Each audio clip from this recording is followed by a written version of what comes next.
Gayunpaman, hindi iyon landas na inaalagaan ni Sarah Targaryen na tahakin. Tiniis ng prinsesa ang katahimikan, ang malamig na paligan, ang magaspang na damit, ang mga pagkain na walang karne. Siya ay sumuko sa pagpapaahit ng kanyang ulo at pagkayod ng mga brush sa buhok ng kabayo, at kapag siya ay sumuway, siya ay nagpasakop din sa tungkod. Ang lahat ng ito ay dinanas niya, sa loob ng 1 taon at kalahati, ngunit nang dumating ang kanyang pagkakataon, noong 85 kinuha niya ito, tumakas mula sa bahay-ina sa kalaliman ng gabi at bumaba sa pantalan. Nang ang isang nakatatandang kapatid na babae ay dumating sa kanya sa panahon ng kanyang pagtakas, siya ay natamba ang babae sa isang lipad ng mga hakbang at tumalon sa kanya sa pinto. Nang ang balita ng kanyang paglipad ay nakarating sa King's Landing, ipinapalagay na si Sarah ay magtatago sa isang lugar sa Old Town, ngunit ang mga tauhan ni Lord Hightower ay nagsuklay ng pinto sa pinto ng lungsod, at walang nakitang bakas sa kanya. Naisip noon na baka babalik siya sa Red Keep, para humingi ng tawad sa kanyang ama. Nang hindi rin siya nagpakita roon, nag-isip ang hari na baka hindi siya tumakas patungo sa dati niyang mga kaibigan, kaya sinabihan si Jonah Mouton at ang asawa nitong si Perry Ann na bantayan siya sa Maidenpool. Ang katotohanan ay hindi lumabas hanggang sa makalipas ang 1 taon, nang ang dating prinsesa ay nakita sa isang Lice and Pleasure Garden, na nakasuot pa rin bilang isang baguhan. Napaiyak si Reyna Alysanna sa narinig. Ginawa nila ang aming anak na babae sa isang patutot, sabi niya. Siya ay palaging, sagot ng hari. Ipinagdiwang ni Jaehaerys Targaryen ang kanyang ika-50 araw ng pangalan noong 84 na ak. Dumaan ang mga taon sa kanya, at sinabi ng mga nakakakilala sa kanya na hindi na siya katulad pagkatapos ng kahihiyan ng kanyang anak na si Sarah at pagkatapos ay iwanan siya. Siya ay naging mas payat, halos payat, at may mas kulay abo kaysa ginto sa kanyang balbas ngayon, at sa kanyang buhok. Sa unang pagkakataon ay tinawag siya ng mga tao na, ang matandang hari, sa halip na, ang tagapagtanggol. Si Alysanna, na nanginginig sa lahat ng mga pagkalugi na kanilang dinanas, ay humiwalay sa pamamahala ng kaharian, at bihira nang dumalo sa mga pulong ng konseho, ngunit nasa Jaehaerys pa rin ang kanyang tapat na si Septon Barth, at ang kanyang mga anak. Kung magkakaroon pa ng digmaan, ang sabi niya sa kanilang dalawa, ito ay para sa inyo na labanan ito. I have my roads to finish. Mas mahusay siya sa mga kalsada kaysa sa mga anak na babae. Grand Maester si Elessar ay magsusulat mamaya, sa kanyang nakaugalian na estilo ng waspish. Noong 86 na ak, inihayag ni Queen Alysanna ang pagpapakasal ng kanyang anak na si Viseira, 15 taong gulang, kay Theomore Manderly, ang mabangis na matandang Panginoon ng White Harbor. Ang pag-aasawa ay marami at higit na magagawa upang itali ang kaharian sa pamamagitan ng pagsasama-sama ng isa sa mga dakilang bahay ng Hilaga sa Iron Throne, ipinahayag ng hari. Si Lord Theomore ay nanalo ng mahusay na katanyagan bilang isang mandirigma sa kanyang kabataan, at pinatunayan ang kanyang sarili na isang tuso na Panginoon sa ilalim ng pamumuno ng White Harbor ay lubos na umunlad. Mahal na mahal din siya ni Reyna Alysanna. Naalala ang mainit na pagtanggap sa kanya noong unang pagbisita niya sa North. Ang kanyang Panginoon ay nabuhay ng 4 na asawa, gayunpaman, at habang siya ay isang masungit na mandirigma, siya ay naging napakamatapang, na hindi gaanong nairekomenda siya kay Prinsesa Viseira. Ibang lalaki ang nasa isip niya. Kahit noong bata pa, si Viseira ang pinakamaganda sa mga anak ng reyna. Ang mga dakilang Panginoon, tanyag na kabalyero, at mga batang lalaki ay sumayaw ng pagdalo sa kanya sa buong buhay niya. Pinapakain ang kanyang walang kabuluhan hanggang sa ito ay naging isang nagngangalit na apoy. Ang kanyang malaking kasiyahan sa buhay ay ang paglalaro ng isang batang lalaki laban sa isa, na hinihimok sila sa mga hanggal na pakikipagsapalaran at paligsahan. Para makuha ang kanyang pabor para sa isang laban, pinalangoy niya ang mga hinahangaang squirrels sa Blackwater Rush, umakyat sa Tower of the Hand, o pinalaya ang lahat ng uwak sa rookery. Minsan, dinala niya ang 6 na lalaki sa Dragon Pit at sinabi sa kanila na ibibigay niya ang kanyang ulo ng dalaga sa sinumang maglagay ng kanyang ulo sa bibig ng dragon, ngunit ang mga Diyos ay mabuti noong araw na iyon at tinapos iyon ng mga Dragon Keeper. Walang squire ang mananalo sa Viseira. Alam ni Reyna Alysanna, hindi ang kanyang puso, at tiyak na hindi ang kanyang pagkadalaga. Masyado siyang tuso na bata para tahakin ang landas ng kanyang kapatid na si Sarah.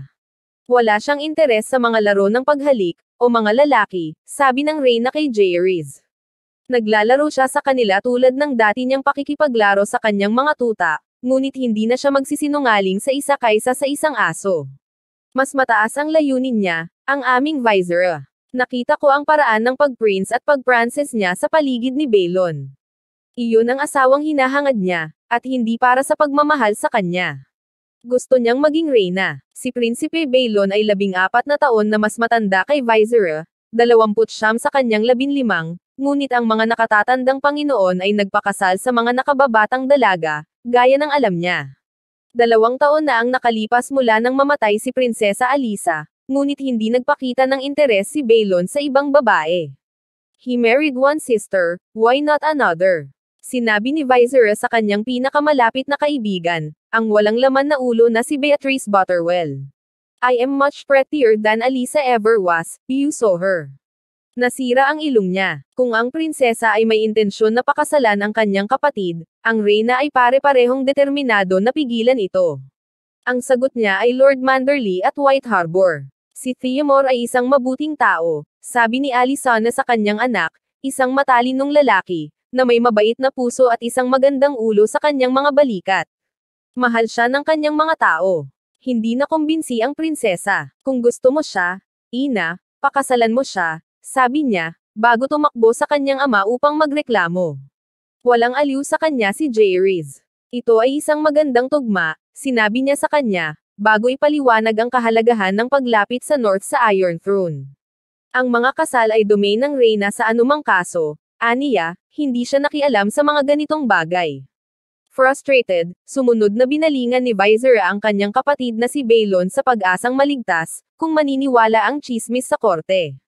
Paglampas sa kanyang mga gwardya sa kanyang silid tulugan isang gabi, hinubad niya ang damit at hinintay siya, pinalaya ang alak ng prinsipe habang siya ay nagtatagal. Nang sa wakas ay nagpakita si Prinsipe Balon, nakita niya itong lasing at hubot-hubad sa kanyang kama at pinaalis siya. Ang prinsesa ay hindi matatag kaya't kailangan niya ang tulong ng 2 kasambahay at isang kabalyero ng Kingsguard upang maibalik siya ng ligtas sa kanyang sariling mga apartment.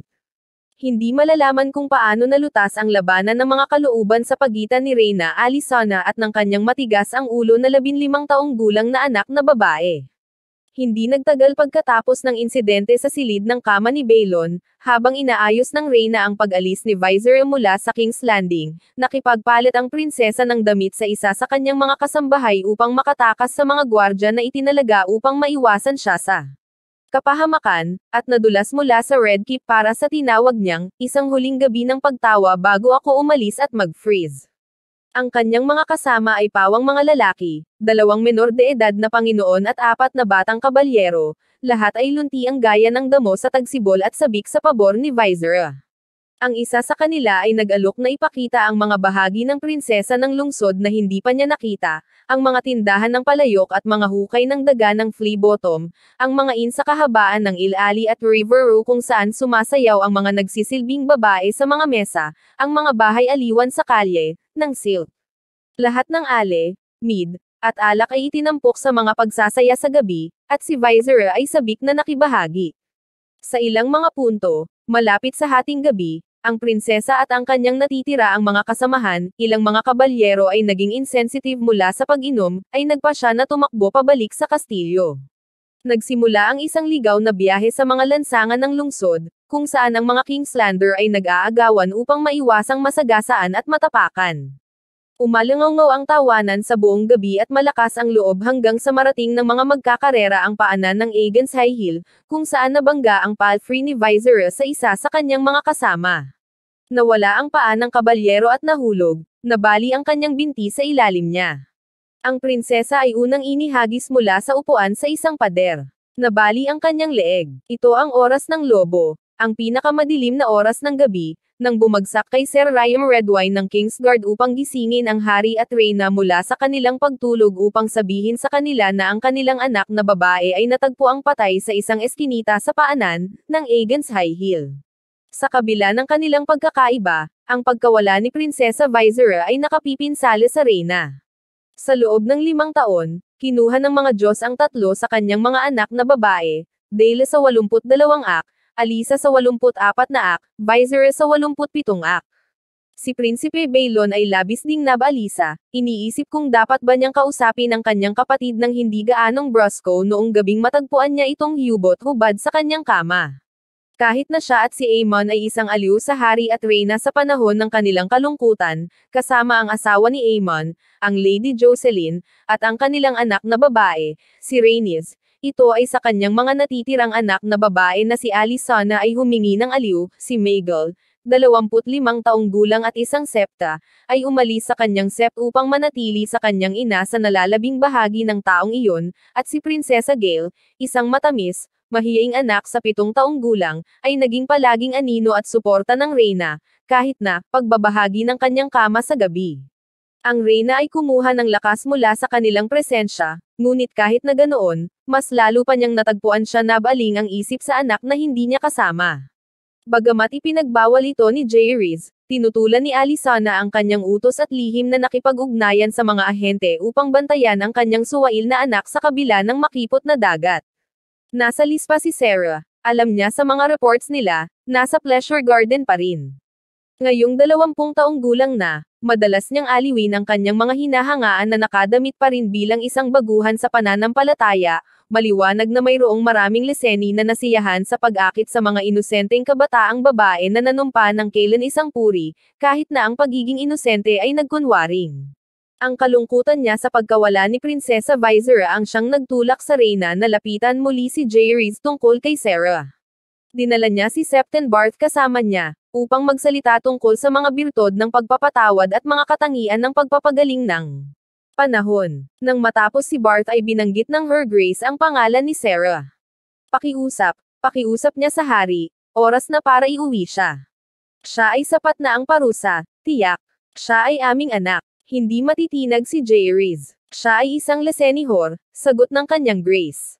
Ibinuka niya ang kanyang mga paa para sa kalahati ng aking court, inihagis ang isang matandang babae sa hagdan, at sinubukang magnakaw ng dragon. Ano pa ang kailangan mo? Naisip mo na ba kung paano siya nakarating kay Liz? Wala siyang barya. Paano sa tingin ba niya binayaran niya ang kanyang pagpasa? Napangiwi ang reyna sa katigasan ng kanyang mga salita, ngunit hindi pa rin siya sumuko. Kung hindi mo iuuwi si Sarah for love of her, iuwi mo siya for love of me. I need her. Kailangan mo siya bilang isang Dornishman ay nangangailangan ng isang pit viper, sabi ni Jaehaerys. I am sorry. King's Landing has sufficient horse.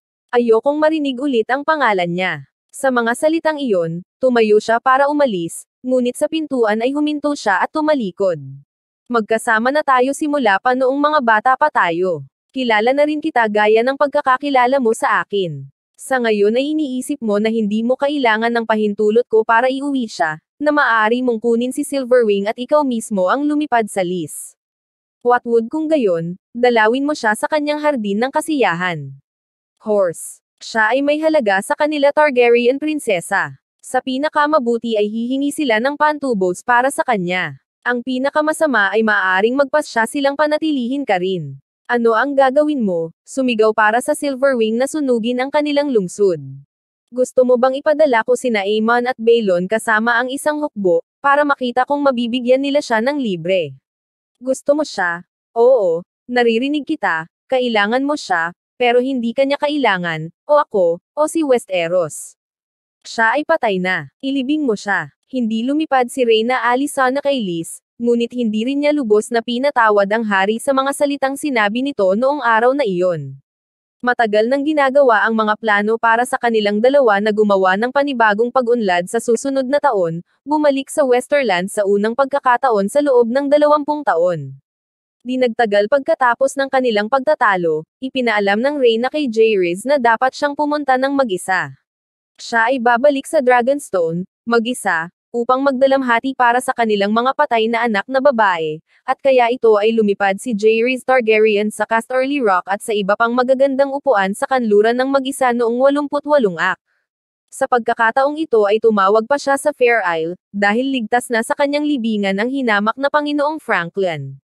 Ang hari ay nawala ng mas matagal kaysa sa orihinal na nilayon, mayroon siyang mga roadworks upang siyasatin, at natagpuan niya ang kanyang sarili na gumagawa ng hindi planadong paghinto sa mas maliliit na bayan at kastilyo, na ikinatutuwa ng maraming maliit na Panginoon at nakarating na kabalyero.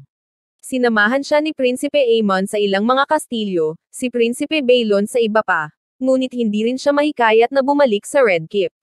Masyadong matagal na mula nang makita ko ang aking kaharian at nakinig sa aking mga tao, sabi ng kanyang grasya sa kanila. Ang King's Landing ay magiging maayos sa iyong mga kamay, at sa iyong ina. Nang sa wakas ay naubos na niya ang mabuting pakikitungo ng mga taga-kanluran, hindi siya bumalik sa King's Landing, ngunit direktang lumipat sa Reach, pinalipad ang Vermithor mula Crickhole hanggang Old Oak upang magsimula ng pangalawang pag-unlad kahit na ang una ay nagtatapos. Sa oras na iyon, napansin na ang kawalan ng Reyna, at madalas makita ng kanyang grasya ang kanyang sarili na nakaupo sa tabi ng ilang makulit na dalaga o gwapong balo sa mga handaan, o nakasakay sa tabi nila kapag nangangalak o nangangaso, ngunit hindi niya pinansin ang sinuman sa kanila. Sa bandalan, nang ang bunsong anak na babae ni Lord Blackbar ay matapang na umupo sa kanyang kondongan at subukang pakainin siya ng ubas, tinabi niya ang kanyang kamay at sinabi, "Patawarin mo ako, ngunit mayroon akong isang reyna, at walang lasa sa mga kaibigan." Para sa buong taon ng 89 na ak, ang hari ay nanatili sa paglipat. Sa High Garden, sinamahan siya ng kanyang apo, si Prinsesa Rhaenys, na lumipad sa kanyang tabi sa Mel-Ice, ang Red Queen. Magkasama nilang binisita ang Shield Islands, kung saan hindi pa napupuntahan ng hari. Nakarating si Jaehaerys sa lahat ng 4 na shields. Sa Green Shield, sa bulwagan ni Lord Chester, sinabi sa kanya ni Prinsesa Rhaenys ang kanyang mga planong magpakasal, at natanggap ang basbas ng hari. "Hindi ka maaaring pumili ng isang mas mahusay na tao," sabi niya. Ang kanyang mga paglalakbay sa wakas ay natapos sa Old Town, kung saan binisita niya ang kanyang anak na si Septim Maegol, ay pinagpala ng High Septon at nagpista, ng conclave, at nasiyahan sa isang torneo na itinanghal sa kanyang karangalan ni Lord Hightower. Muling lumabas bilang kampiyon si Ser Ryam Redwine. Tinukoy ng mga maester noong panahong iyon ang paghihiwalay sa pagitan ng hari at reyna bilang ang Great Rift. Ang paglipas ng panahon, at ang kasunod na pag-aaway na malapit ng mapait, ay nagbigay dito ng bagong pangalan, ang unang pag-aaway. Ganyan ang pagkakakilala hanggang ngayon. Pag-uusapan natin ang ikalawang pag-aaway sa tamang panahon. Si Septim Maegol ang nagtulay sa rift. "Ito ay hanggal, ama," sabi niya sa kanya. "Si Rhaenys ay ikakasal sa susunod na taon, at ito ay dapat na isang magandang okasyon. Gusto niyang lahat tayo naruroon, kasama na kayo ni inay. Tinatawag ka ng mga Archmaester na conciliator, narinig ko na. Panahon na para makipagkasundo kayo. May ninanais na epekto ang pagbulyaw." Makalipas ang 2 linggo, sa wakas ay bumalik si Haring Jaehaerys sa King's Landing, at bumalik si Reyna Alysanne mula sa kanyang sariling ipinataw na pagkatapon sa Dragonstone. Kung anong mga salita ang dumaan sa pagitan nila ay hindi natin malalaman, ngunit sa loob ng ilang sandali pagkatapos ay muli silang naging malapit tulad ng dati. Sa ika-70 taon pagkatapos ng pananakop ni Aegon, ibinahagi ng hari at reyna ang isa sa kanilang huling magagandang pagkakataon na magkasama, habang ipinagdiriwang nila ang kasal ng kanilang panganay na apo, si Prinsesa Rhaenys, kay Corlys Velaryon ng Driftmark, Lord of the Tides. Sa ika-37, ang Sea Snake ay pinarangalan na bilang ang pinakadakilang seafarer na nakilala ni Westeros, ngunit sa kanyang siyam na mahusay na paglalakbay sa likuran niya, umuwi siya upang magpakasal at bumuo ng isang pamilya. "Ikaw lang sana ang magtagumpay sa akin palayo sa dagat," sabi niya sa prinsesa. "Bumalik ako mula sa dulo ng mundo para sa iyo." Si Rhaenys, sa 6 at 10, ay isang walang takot na batang dilag, at higit pa sa isang tugma para sa kanyang marino. Isang dragon rider mula noong edad na 13, iginiit niyang dumating sa kasal kay Mel-Ice, ang Red Queen, ang napakagandang Escarlata na dragon na minsang nagsilang sa kanyang tiyahin na si Alyssa. "Maaari tayong bumalik sa dulo ng mundo ng magkasama," pangako niya kay Ser Corlys.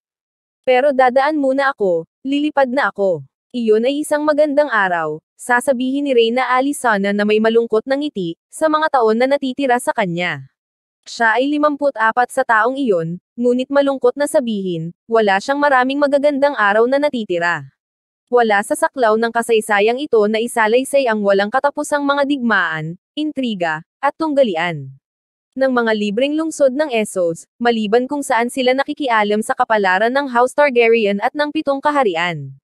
Isang ganoong pagkakataon ang naganap noong mga taong 71 hanggang 72 AC, sa panahon ng tinatawag na Mirish Bloodbath. Hindi ka namin guguluhin ng mga detalye. Sapat na para sabihin na sa lungsod ng Mir dalawang magkaribal na paksayon ang nag-agawan para sa supremacy. Nagkaroon ng mga pagpatay, kaguluhan, pagkalason, panggagahasa, pagbibigti, pagpapahirap, at mga labanan sa dagat bago ang isang panig ay umusbong na pinakamataas. Ang natalong paksayon, na pinalayas mula sa lungsod, ay sinubukang itatag ang kanilang mga sarili muna sa stepstones, ngunit hinabol din mula roon nang ang arche ng Tir-Ash ay gumawa ng karaniwang dahilan sa isang liga ng mga hari ng pirata. Sa kanilang desperasyon, ang mermen ay sumunod na bumaling sa isla ng Tarth, kung saan ang kanilang paglipag ay nabigla sa Evenstar. Sa maikling panahon ay nasakop na nila ang buong silangang bahagi ng isla. Sa oras na iyon ang Mirish ay higit pa sa mga pirata mismo, isang gulanit na grupo ng mga rogue. Ni ang hari o ang kanyang konseho ay hindi nadama na kakailanganin ng marami para itaboy sila pabalik sa dagat. Si Prinsipe Aemon ang mamumuno sa pag-atake, ito ay napagpasyahan. Ang merman ay may kaunting lakas sa dagat, kaya't kailangan munang dalhin ng Sea Snake ang Velaryon Fleet sa timog, upang protektahan si Lord Bormund habang tumatawid siya sa Tarth kasama ang kanyang mga Stormlander, upang sumali sa sariling mga buwis ng Evenstar. Ang kanilang pinagsamang lakas ay higit pa sa sapat upang mabawi ang lahat ng Tarth mula sa mga pirata ng Mirish. At kung may mga hindi inaasahang paghihirap, magkakaroon ng mga Carrack si Prinsipe Aemon. Mahilig siyang magsunog, sabi ng prinsipe. Si Lord Corlys at ang kanyang fleet ay naglayag mula sa Driftmark noong ika-9 na araw ng ikatlong buwan ng 72 ak. Sumunod si Prinsipe Aemon makalipas ang ilang oras, matapos magpaalam kay Lady Jocelyn at sa kanilang anak na si Rhaenys. Nalaman na lamang ng prinsesa ang kanyang inaasahan, kung hindi ay sinamahan niya ang kanyang sir sa Mel Ice. Sa labanan, sabi ng prinsipe, as if I would ever allow that. You have your own battle to fight. Lord Corlys will want a son, I am sure, and I would like a apo. Iyon ang mga huling salitang sasabihin niya sa kanyang anak. Mabilis na nalagpasan ni Caraxes ang Sea Snake at ang kanyang fleet, na bumaba mula sa langit sa Tarth. Si Lord Cameron, ang Evenstar ng Tarth, ay bumagsak pabalik sa gulugod ng mga bundok na bumabagsak sa gitna ng kanyang isla, at nagtatag ng isang kampo sa isang nakatagong lambak kung saan maaari niyang tingnan ang mga paggalaw ng Mirish sa ibaba. Nakilala siya ni Prinsipe Aemon doon, at ang dalawa ay gumawa ng mga plano ng magkasama, habang si Caraxes ay kumakain ng kalahating dosenang kambing. Ngunit ang kampo ng Evenstar ay hindi nakatago gaya ng inaasahan niya, at ang usok mula sa apoy ng dragon ay gumuhit sa mga mata ng isang pares ng Mirish scouts na gumagapang sa kaitaasan ng hindi namamalayan. Nakilala ng isa sa kanila ang Evenstar habang naglalakad siya sa kampo sa dapit hapon, nakikipag-usap kay Prinsipe Aemon. Ang mga tao ng Mir ay walang malasakit na mga mandaragat at mahihinang kawal, ang kanilang mga sandata na pinili ay dirk, dagger, at crossbow, mas mabuti na may lason. Ang isa sa mga Mirish scouts ay nasugatan ang kanyang crossbow ngayon, sa likod ng mga bato kung saan siya nakatago. Bumangon, tinutukan niya ang Evenstar 100 yarda sa ibaba, at kinalag ang kanyang bolt. Ang takip silim at distansya ay naging dahilan upang hindi tiyak ang kanyang pakay, at nalampasan ng bolt si Lord Cameron, at natamon si Prinsipe Aemon, na nakatayo sa kanyang tabi. Ang bakal na bolt ay sumuntok sa lalamunan ng prinsipe at lumabas sa likod ng kanyang leeg. Napaluhod ang prinsipe ng Dragonstone at hinawakan ang crossbow bolt, na para bang hihilahin ito mula sa kanyang lalamunan, ngunit nawala ang kanyang lakas. Namatay si Aemon Targaryen na hirap magsalita, nalunod sa sarili niyang dugo. 37 taong gulang siya. Paano sasabihin ng aking mga salita ang kalungkutan na dumaan sa 7 kaharian noon, ang sakit na naramdaman nina Haring Jaehaerys at Reyna Alysanne, sa walang laman na kama at mapait na luha ni Lady Jocelyn, at ang paraan ng pag-iyak ni Prinsesa Rhaenys nang malaman na hindi kailanman hahawakan ng kanyang ama ang anak na dinadala niya. Mas madaling pag-usapan ang galit ni Prinsipe Balon, at kung paano siya bumaba sa Tarth sa Vhagar, umaangal para sa paghihiganti.